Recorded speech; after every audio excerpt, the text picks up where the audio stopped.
ntangiye mbashimira mwebwe mwese mudahwema kudukurikira umunsi ku munsi. None tariki 10 Werurwe turazirikana abatagatifu Marie Eugenie, Jeanne Olevier.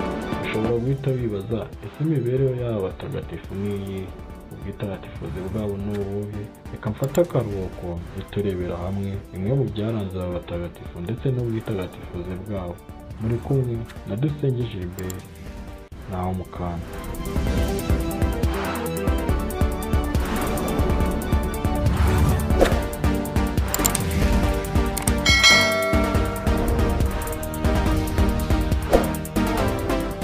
None tariki 10 Werurwe turazirikana umutagatifu Marie Eugenie. Yavukiye muri Metz mu Bufaransa. Yashinze umuryango w'iyobokamana rya Assomption. Wari umuryango wari ugizwe n'abakobwa batanga uburezi kandi bagakorera abakene. Agera n'ashinga amashuri ku rwego mpuzamahanga.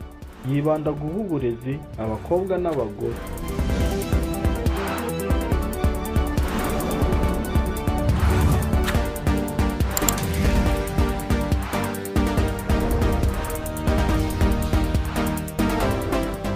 Mutagatifu Marie Eugenie yapfuye ku ya 10 Werurwe mu mwaka w'1898 i Paris mu Bufaransa.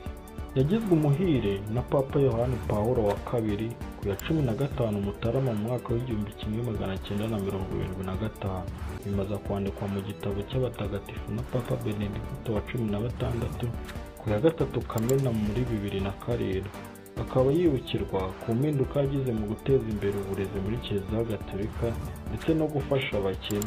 Mutagatifu Marie Eugenie udusabire.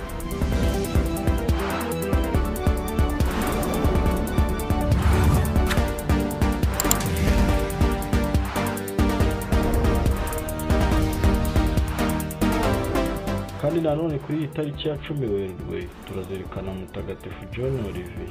Yavutse mu mwaka w'1579 muri Scotland. Yabaye umupadiri w'abayezuiti akomeza gukorera Imana bwihishwa mu gihe hari utotezwa cyane ry'abakristo aho barwanyaga abagatolika.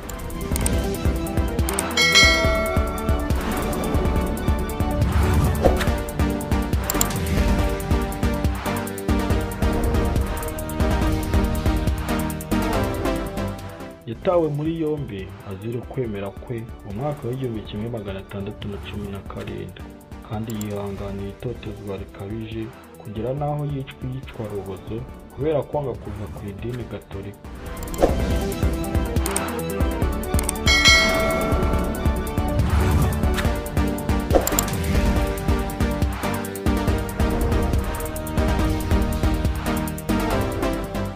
Yahowe Imana amanikwa mu mwaka w'1615. John Olivier yagizwe umuhire mu mwaka w'1929 na Papa Pio wa 11 kandi ashyirwa mu rwego rw'abatagatifu na Papa Paul wa gatandatu mu mwaka w'1976. Ubuzima bwe bwizihizwa nk'ikimenyetso cyo kwizera kutajegajega n'ubutwari mu gihe cy'ibitotezo.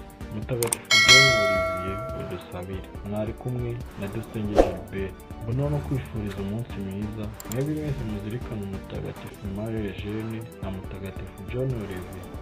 Kandi nibagiwe kwifuriza umunsi mwiza mwebwe mwese mwagize umunsi mukuru w'abazina banyu batagatifu. Amahoro y'Imana akomeze abane nawe. Nawe utaha.